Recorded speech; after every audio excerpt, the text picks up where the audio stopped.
వెంకటేశ్వర స్వామి గారు అన్నారు, భక్తుల్ని కాపాడాలనేటటువంటి ఏకైక కోరికతో నేను ఈ వెంకటాచల క్షేత్రంలో వెలియడం కోసం వచ్చాను.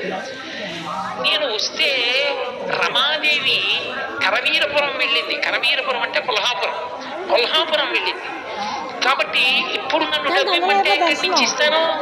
డబ్బుతో సమానమైన మాట ఇస్తాను. అదే డబ్బు అనుకోండి. ఏమిస్తారన్నారు?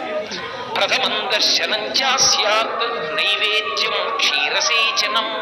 ఓ శ్వేతవరాహమా, నేను మాటిస్తున్నాను, నేను ఇక్కడ వెలుస్తాను, వెలిసి భక్తుల్ని కాపాడతాను.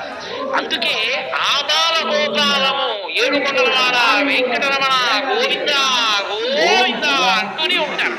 నా దగ్గరికి వస్తూనే ఉంటారు. వచ్చిన మొదట నా దర్శనం ఎవరు చేశాడో మిమ్మల్ని వదిలిపెట్టి నన్ను చూసి వెళ్ళిపోయినా, మిమ్మల్ని వదిలి నన్ను చూసి మిమ్మల్ని చూసిన